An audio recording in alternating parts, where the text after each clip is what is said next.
छुपाना link series तो कर रहा हूँ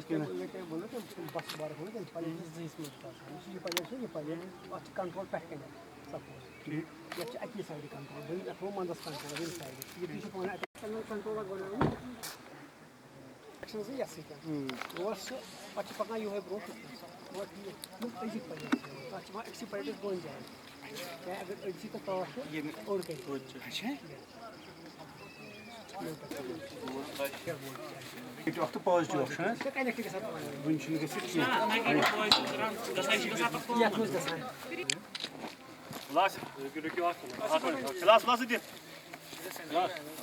ये ग्राउंड माउंट सोलर प्लांट में अपन कंसिडर करते हैं। फर्स्ट वाला हमने जो देखा था वो जीआई शेड के ऊपर था, जैसे ए शेड के ऊपर जो लगता है वो जीआई शेड हो गया। आरसीसी टेरेस के ऊपर जो आता है वो हो गया आरसीसी रूफटॉप, और ये है ग्राउंड माउंटेड। ठीक है, अभी आपको ये जो सोलर मॉड्यूल दिख रहे हैं ये जैक्सन कंपनी का सोलर मॉड्यूल है। ये 72 सेल सोलर मॉड्यूल है और ये पॉलीक्रिस्टलाइन है। ठीक है, अभी हम अंदर भी जाएंगे, बट किसी की भी जो स्ट्रक्चर पार्ट है यहाँ पे किसी को टच मत करो, करंट आ सकता है, कुछ लीकेज वगैरह रहेगा, तो अननेसेसरीली कुछ अपने को हज़ार्ड नहीं चाहिए। तो ऐसा है, अभी क्या होता है ना, ये 72 सेल्स कैसे होते हैं, 6 सेल ऐसे होते हैं। ठीक है, हाँ एक सेल हो गया तो 6 × 12 72 सेल होता है। अभी ये हो पॉलीक्रिस्टलाइन मॉडल। अभी लेटेस्ट इसमें हाफ कट सेल आ गई। इसमें क्या है, इसका बस बार जो दिया है ना अपर वाली साइड में दिया। अभी हाफ कट सेल में क्या हो गया, 63 अबव 63 नीचे है, मतलब एक जगह पे शैडो भी आता है आपका, तो एक साइड से आपको जनरेशन मिलता है। ठीक है, और वो जो मॉडल होते हैं वो मोनोक्रिस्टलाइन होता है, वो ब्लैकिश कलर में दिखेंगे थोड़े आपको। ये पॉलीक्रिस्टलाइन जो है ग्लेश कलर में। ठीक है, चलो अपन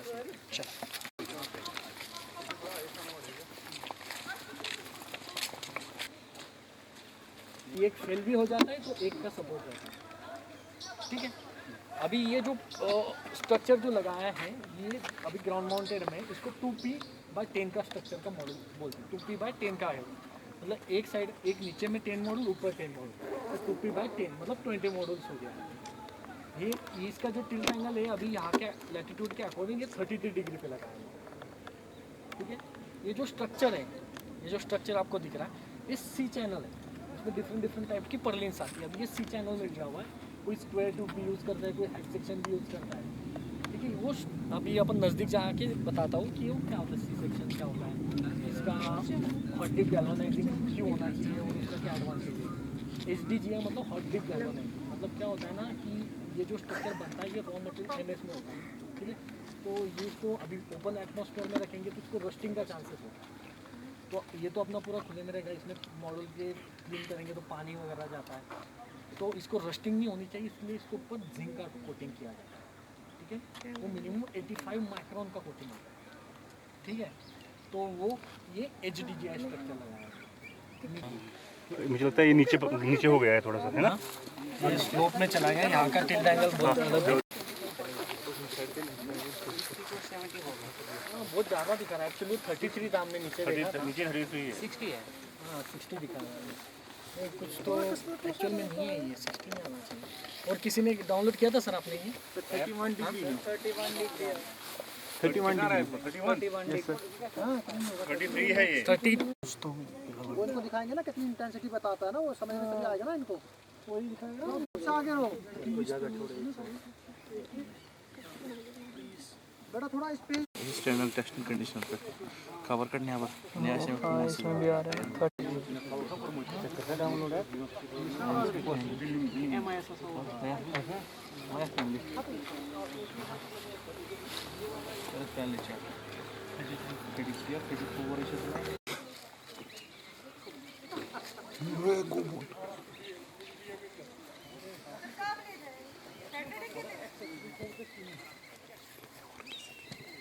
होता है।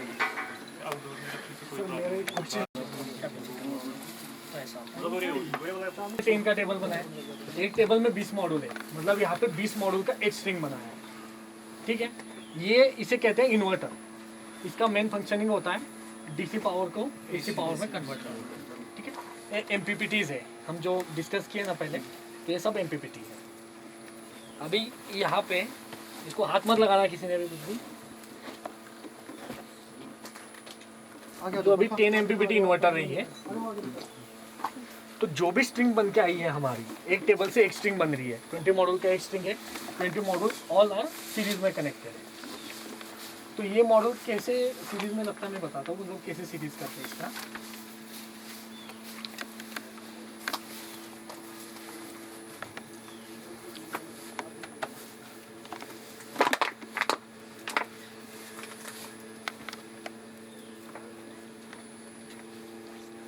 यहाँ से सेम जो केबल निकलेगा तो लास्ट में ऐसे करने के बाद आपको ये जो मॉड्यूल रहेगा लास्ट वाला, ये नंबर 1 मॉड्यूल है आपका, ये 20 नंबर का मॉड्यूल है। ये आपके पास यहाँ पे 2 केबल रहेगी, ये रहेगी एक पॉजिटिव ये निगेटिव। तो ये टेबल के लास्ट में जो ये पॉजिटिव निगेटिव केबल रहेगा वो ये केबल है, ठीक है। ये देखिए आपका ये DC cable single core 4 square mm का है, ठीक है। तो ये 4 स्क्वायर mm का केबल यहाँ पे यूज़ किया है। फिर पहले वाले टेबल से वो केबल कंड्यूट होगा, यहाँ पे ऐसा काले कलर का पाइप होगा साइड से, ऐसा नहीं, ये देखो ये वाला, ये दिख रहा है आपको, ये पाइप होता है, इसमें से इस पाइप से DC स्ट्रिंग को इन्वर्टर तक लेके, ये आंसर ये आया है अभी, ये केबल ट्रे से आ गया, ठीक है। तो ये समझिए सीरीज कैसे की और यहाँ आके पैरेलल हो जाता है, एक पॉजिटिव है निगेटिव, वो आके यहाँ पे क्या होता है ना, एक पॉजिटिव MPPT, एक MPPT में 2 स्ट्रिंग जाता है, 2 स्ट्रिंग मतलब 4 केबल जाएगा, उसमें से एक पॉजिटिव रहेगा एक निगेटिव रहेगा, दूसरे में एक पॉजिटिव जाएगा एक निगेटिव जाएगा।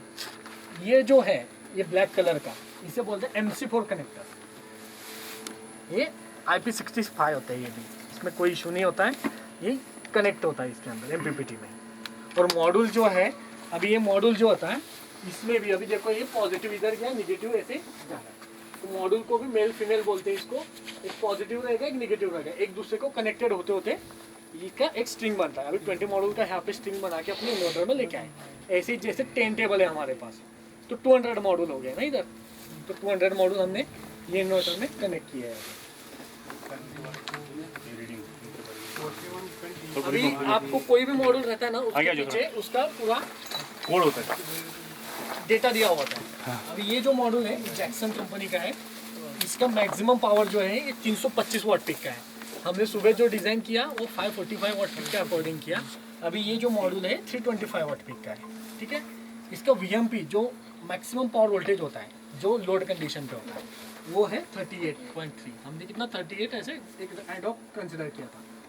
उसके बाद मैक्सिमम पावर करंट इसका आता है 8.49 एम्प्स, ठीक है। और शॉर्ट सर्किट करंट है इसका 9 एम्पियर्स, और ओपन सर्किट मतलब जो नो लोड पे जो भी इसका वोल्टेज देगा वो 46 वोल्ट है, और ये मॉडल है 1000 वोल्ट का, ठीक है। इसका इन्फॉर्मेशन यहाँ पे दिया होता है। सेम यही इन्फॉर्मेशन ये मॉडल का जो डेटा शीट होता है उसके ऊपर भी रहता है। उसमें आपको ये भी पता चलेगा कि इसका LID का उन्होंने कितना दिया है, फर्स्ट ईयर इसका डिग्रेडेशन क्या होगा, उसके बाद में ये मॉडल जो है ये पॉजिटिव टॉलरेंस है या क्या है उसका, वो भी आपको मेंशन किया जाएगा उसमें। तो ये डेटा शीट में भी होता है। सेम ऐसा ही डेटा शीट इन्वर्टर का भी होता है। इसमें आपको MPPT कितना है, MPPT का वोल्टेज रेंज कितना है, आप कितने मॉडल स्ट्रिंग में कर सकते हो, वो ये कैलकुलेशन से होता है। जब आप एक चेक करोगे तब आपको VOC से भी कैलकुलेशन करना है और VMP से भी करना है। तो आपको मैक्सिमम जो MPPT वोल्टेज रेंज है उसके मैक्सिमम साइड में आपको स्ट्रिंग बनानी है। तो उसी से डिसाइड होगा आपका कि मॉडल 17 आएगा, 18 आएगा, 19 आएगा या अबाउट 20 मॉडल्स के ऊपर हम सीरीज में ले सकते हैं, ठीक है। अभी ये जो स्ट्रक्चर इन्होंने खड़ा किया है, ठीक है, अभी इसे बोलते हैं फाउंडेशन। ये जो सिविल ब्लॉक है ये हो गया फाउंडेशन। फाउंडेशन के अंदर ये जो 4 बोल्ट लगाए हैं ना, इसे बोलते हैं J बोल्ट, ठीक है। और ये जो हो गया इसका बेसमेंट हो गया स्ट्रक्चर का, इसे बोलते हैं लेग। ये हो गया ब्रेसिंग, ये और ये हो गया इसका पर्लिंग। ये जो हॉरिजॉन्टल चलता है इसे बोलते हैं पर्लिंग। ये हो गया इसका ब्रेसिंग। ये राफ्टर हो गया, जो ऐसे लगा है ये राफ्टर, ये ब्रेसिंग का काम होता है सपोर्ट करना। अभी ये जो स्ट्रक्चर का टाइप है ये C टाइप है, क्या C शेप बनता है इसलिए C टाइप है। जैसे मैंने बोला आपको कि हॉट डिप GI में बना हुआ है ये, ठीक है। सब नट बोल्ट जो है वो SS के लिए हुए, बस वॉशर जो दिख रहा है वो MS का दिख रहा है, इसकी वजह से उसको रस्टिंग लग गया है, ठीक है। Based on soil test report कि इसका सॉइल टाइप क्या है और कितने टाइम के बाद यहाँ पे पत्थर लगता है या पूरा लूज सॉइल है कैसा है, वो सॉइल टेस्ट रिपोर्ट पे हमें पता चलता है। उस बेसिस पे ये फाउंडेशन का डेप कितना हमें डेप लेके जाना है वो हम उस पे से डिसाइड करते हैं। ठीक, सर एक चीज़ को बता दिए, पैरेलल में चल रहा है कि सीरीज में? ये सब सीरीज में, थोड़ा सा ये समझा ये सीरीज में हो गया। जैसे मैंने आपको बताया ना, एक टेबल से ओनली पॉजिटिव निगेटिव निकल रहा है। ये सब 10 जितना 10 टेबल है 10 स्ट्रिंग आया होगा, मतलब 20 केबल। सर का मतलब है जो कि इन्वर्टर जैसे ये दो टर्म्स में होते हैं पॉजिटिव नेगेटिव, है ना? ये वाला समझो ये पॉजिटिव है, ये दूसरे प्लेट में नेगेटिव में जाता है, याद रखना है। एक ऐसा भी कनेक्शन होता है पॉजिटिव पॉजिटिव, जैसे अगर 12 वोल्ट होगा वो 24 वोल्ट बनेगा। जैसे यहाँ पर वोल्टेज एक ही निकलती है मगर एम्पेयर बढ़ जाता है, ज़्यादा बढ़ जाता है, याद रखना। कभी भी सीरीज में जो रहेगा ना वो वोल्टेज बढ़ता है, पैरेलल में आपका करंट बढ़ता है। जैसे यूपीएस में हम लगाते हैं ना 4 बैटरी या 5 बैटरी, ये समझो ये इसी तरीके से होता है। बट इसमें क्या होगा, आपने एमपीपीटी वोल्टेज को मैच करना होता है, इसलिए मॉडल को अपन सीरीज में लगाते चलते हैं। तो जितना अभी 38.8 अपने को वोल्टेज शो किया है, तो ये ऐड होते जाएगा 20 मॉडल तक जो जाएगा, तो 700 समथिंग या 800 समथिंग जो वोल्टेज होता है, ये इसका आउटपुट वोल्टेज हो गया 8 स्ट्रिंग का, वो जाके एमपीपीटी में कनेक्ट हो जाता है। फिर इन्वर्टर वही करंट को जो इधर से वोल्टेज सब जा रहा है वहाँ से डीसी को एसी में कन्वर्ट करेगा। उसके बाजू में जो दिया है वो एसी कंबाइनर बॉक्स है, जिसको हम एसीडी भी बोलते हैं, तो वो लगा है। वहाँ से फिर पावर सब जगह अपना जो डिस्ट्रीब्यूशन पैनल होगा वहाँ पे टर्मिनेट हो जाता है। वो जो हमारा लोड है वो उसी पैनल से चलता है। डीसी करंट यहाँ से निकलता है ना, वो कैसे फिर एसी बनता है? इन्वर्टर में क्या लगा हुआ होता है जैसे वो बनता है IGBT। और इसको बोलता है एक ये भी होता है कि जो उसमें रेक्टिफायर होता है ना, हाँ, वो एसी को डीसी को एसी में चेंज करता है, ब्रिज वेव। यही पे मगर होता है यस एसी इन्वर्टर इसको ब्रिज वेव होता है। वो दिखाऊंगा मैं अंदर, वो कंपोज से थोड़ा मेरे पास है। हाँ होगा, मैं दिखा देना उनको ना। तो ये एसीडीबी का एक बार एसीडीबी खोल सकते हैं, टैग आता है इसमें मत लेना। तो वो टैग में लिखा होता है कि ये जो स्ट्रिंग आई है ये फर्स्ट स्ट्रिंग है और कौन से मॉडल टेबल से आई है, ऐसा फेरुलिंग होता है इसके अंदर। अभी अपन यहाँ पे फेरुलिंग नहीं हुआ है, ठीक है। नहीं तो यहाँ पे अपने को अभी कुछ कहीं पे फॉल्ट आया तो अभी सब कुछ चेक करना पड़ेगा। फेरुलिंग होगा तो तुरंत पता चल जाता है कि कहाँ पे, यहाँ से इसको निकाल देंगे, यहाँ पे चेक करेंगे अब हम मल्टीमीटर से, तो पता चल जाएगा कि जिससे वोल्टेज करंट कम आ रहा है ना वहीं से पता चल जाएगा कि कौन सी स्ट्रिंग में फॉल्ट है, तो हमें तुरंत उसको रेक्टिफाई कर सकते हैं।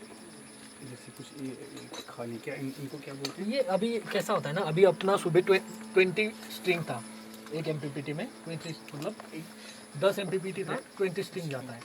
हमने सुबह 12 स्ट्रिंग ही बनाया, तो ये शॉर्ट कर देते हैं हम, क्योंकि ऑलरेडी अपना capacity higher watt peak model दिया है, इसकी वजह से वो कंप्लीट कर लिया था।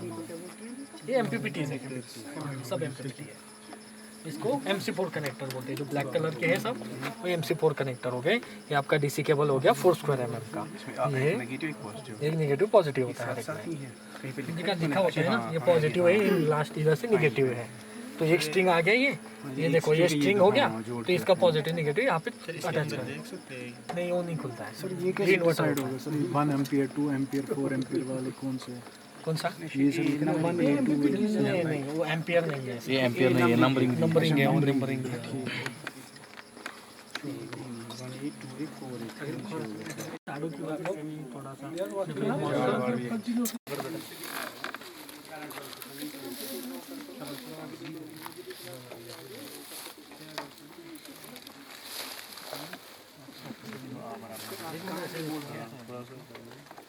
इसको ये आपकी शेड आ रही है ना सर, हम एक मिनट लेगा हूँ।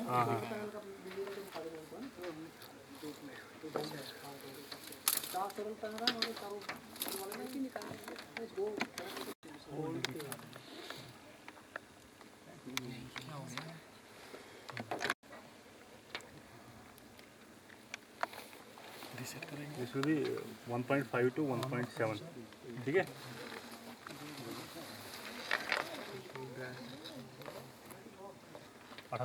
वाट पर मीटर स्क्वायर। ये रेडिएशन इतना आ रहा है अभी यहाँ का करंट रेडिएशन ओवरऑल होता है, जोड़ में 1000 करेंगे 1.8 आ जाएगा। ये मतलब डिफ्यूज इंक्लाइंड हो गया है, 1.5 है, 1.5 हाँ 1.35 है।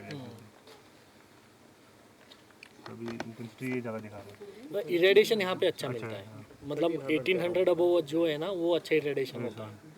कुछ जगह ऐसे होती है कि बहुत इरेडिएशन कम रहता है तो जनरेशन नहीं आता है। सबसे इम्पोर्टेंट है ना टेम्परेचर, अपन बोलते हैं धूप निकलेगी तो ही सोलर का जनरेशन होगा, ऐसा नहीं होता है। सब कुछ इम्पोर्टेंट होता है इरेडिएशन। इरेडिएशन अच्छा होगा तो ही अच्छा रहेगा। आप बोलेंगे धूप आएगा तो टेम्परेचर बढ़ेगा, लॉसेस और बढ़ेगा। तो ये क्या क्लियर आपकी तरह और ज़्यादा क्लियर राजस्थान गुजरात में वहाँ पे टेम्परेचर ज़्यादा रहता है, टेम्परेचर लॉसेस यूजेबल लाइट दिखा रहा है, यूजेबल नहीं रेडिएशन है। इंक्लाइन ग्लोबल GHI जिसको बोलते हैं, शिफ्ट करना है क्या है। टर्बो फैन है तो उसको चेक करना है कि ये निकाल सकते हैं क्या, वो लोग नहीं निकाल सकते तो एरिया छोड़ देंगे, स्किप कर देंगे। मॉडल को कम्प्लीटली शैडो फ्री एरिया में रखोगे। अभी इसका अपन PVC सेम ड्रॉ करके चेक करेंगे ना तो कम से कम 10-15% तो ये शैडो लॉस दिखा। हमने जो सुबह चेक किया उसमें 0.63% हमारा नियर शेडिंग लॉस था। सब जिन्होंने लगाया उन्होंने क्या होगा? कैसा होता है अभी चीज़ें होती है। सर अगर एग्जांपल हम ले लें, अगर ये सिंगल एक्सिस से लग गया ऑटोमेटिक रहेगी तो क्या जब ये इस साइड से अगर मुड़ेगा इस डायरेक्शन में कैसा लगेगा तो उस पर क्या होता है ना, एक ऐसा पोल बराबर रहेगी। मैं बताता हूँ, ये सिंगल पोल रहेगा, सिंगल एक्सिस ट्रैकर, ठीक है। मॉडल तुम्हारा ऐसा रहेगा लैंडस्केप। अभी सनराइज जब होगा ना तो इससे स्टार्ट होगा, ऐसे ऐसे जैसे सन रोटेशन करेगा ऐसे वो रोटेट करेगा। और बाद में शाम को है ना वो मोटराइज्ड होता है, तो शाम को वापस अपने अपने इनिशियल पोजीशन पे आ जाएगा। तो पिच नीचे रहता है उसका, तो वो अगर एक्सिस चेंज हो गई तो वो बराबर रहता है उसका। कैसा एक्सिस मतलब नीचे का अभी का हम मान लेते हैं ये इधर से साउथ को फेस कर रहा है, ठीक है। तो अगर हमें फेस करना होगा फॉर एग्जांपल ईस्ट या वेस्ट की हम बात लेते हैं, तो ईस्ट को जब सुबह फेस कर रहा है तो जब वो वेस्ट में जाएगा तो क्या उसका पिच सेम रहेगा? पिच का कोई टेंशन ही नहीं है, फिर टेबल पे रहता है ना उसमें पिच का कोई टेंशन नहीं। जब आप शैडो बनने ही नहीं दोगे डायरेक्ट ही जा रहा है ना आपका।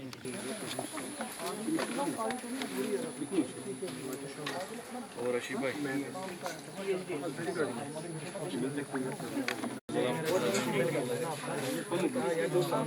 कैसा होता है, ये नॉन ग्रिड सिस्टम है, ठीक है। सिस्टम में क्या होता है, जब तक अभी ये जो केबल आया है अभी आउटपुट का केबल मतलब एज ए इन्वर्टर को रेफरेंस वोल्टेज होगा। आउटपुट का केबल कहाँ से आया आपका, जो आपके यहाँ पे सब होता है। जब तक इसको 4 रहेगा, RYB और न्यूट्रल, 3 फेज हो गया, 3 फेज होता है, न्यूट्रल एक होता है। तो अभी क्या होगा, जब ये आपके ट्रांसमिशन सिस्टम से जो केबल आया, जब तक इन्वर्टर को नहीं पता चलेगा कि मुझे रेफरेंस वोल्टेज मिला है तब तक इन्वर्टर स्टार्ट नहीं होगा। मतलब इसमें ऐसा होता है सिंक्रोनाइजेशन सिस्टम में DC साइड से जो पावर आ रहा है और AC साइड का जो पावर है वो दोनों ही अवेलेबल होंगे। तो कैसा होता है, हाँ मतलब कैसा है ना, इसमें इसको रेफरेंस वोल्टेज चाहिए इन्वर्टर को स्टार्ट होने के लिए AC साइड। हाँ, तो ये जो केबल पावर भी चल रहा है इसी को सिंक्रोनाइजेशन सिस्टम बोलते हैं। 3 फेज 4 वायर्स। हाँ, फीड भी 3 फेज कैसे होगा यार, 3 फेज है तो 3 फेज में जाएगा 415 तो फिर आपको इन्वर्टर सिंगल फेज का सिलेक्ट करना पड़ेगा, प्लस माइनस ही रहेगा। कि सर मतलब कि हमारा कितना वाटेज बनता है उसके हिसाब से भी ये इन्वर्टर ऐसा होता है, 5 किलोवाट तक के जो इन्वर्टर होते हैं रेजिडेंशियल वो सब सिंगल फेज होते हैं। 5 किलोवाट के ऊपर किसका लोड जाता है तो दूसरा नहीं रहता जब 3 फेज में जाता है और उनका सबका जो सप्लाई रहेगा वो भी 3 फेज में होता है। नहीं सर, मेरा कहने का जैसे कि ट्रांसफार्मर होते हैं मान लीजिए 63 के तो उसमें 3 फेज 4 वायर जाती है। फिर जब कोई मतलब घर होता है वो तो सब एक फेज ही लेते हैं ना, 1 फेज 1 न्यूट्रल। वहाँ से चला गया आपका घर में चला गया आपका सिंगल फेज के सिंगल फेज के इन्वर्टर लगा और आप इसको सिंगल फेज कैसे लगाओगे? इसमें नहीं सर, रेजिडेंशियल में तो वैसे ही होगा, वो जो आपकी इधर सप्लाई आया है वही इन्वर्टर आपको सिलेक्ट करना पड़ेगा। सिंगल फेज है फेज न्यूट्रल वाला ही लो, 3 फेज वाला ही। ले तो हम दो भी सकते, अगर जनरेशन भी 5 किलोवाट से ऊपर ले तो दो। एक्चुअली सर यहाँ 3 फेज 4 वायर निकालते हैं, ठीक है। सपोज मेरा घर वहाँ पे जहाँ पे एग्रीकल्चर कॉलेज इंजीनियर तो मैंने एक फेज और एक न्यूट्रल से सप्लाई ली जाता है, वो सब चलेगा। अभी ये नहीं, आप बोलो ट्रांसफार्मर, ठीक है, जो आपका मोहल्ले का ट्रांसफार्मर है वो तो आपका 3 फेज का लाइन हो, 3 फेज 4 आपके घर में जो आया होगा वो NSCB से या केबल आया होगा आपके मीटर में आएगा। वहाँ पे जो सप्लाई दिया है, वहाँ से जो सप्लाई ट्रांसफार्मर से आपके मीटर में लाया है फिर न्यूट्रल में आएगा। अभी वो जो मीटर है ना वो भी डायरेक्ट वो मीटर जिसको बोले क्या करते बेसिकली शायद गसान छ दोनों पे पेवं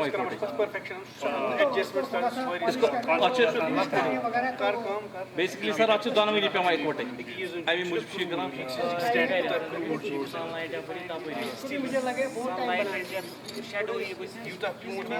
एडजस्ट में करना जो एडजस्ट करना है ना इसमें बहुत टाइम लगेगा। ये सर्वो होता है, इसके अंदर बहुत सारे गियर्स लगे होते हैं, इसलिए ये पावरफुल होता है। मोटराइज्ड होता है पूरा गियर पे जाता है ये सब जो वेट बहुत ज़्यादा होता है ऑटोमेशन में आते हैं ना गियर वेयर वो सभी रोबोटिक्स में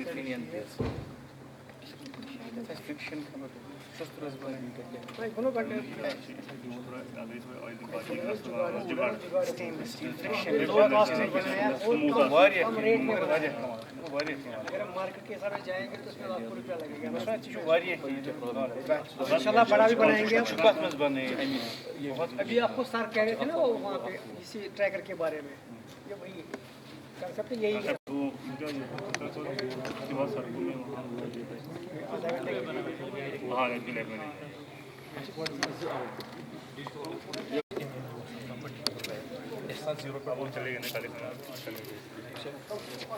वो हो गया नहीं अब ये सब हो गए तो ठीक रहेगा। यहाँ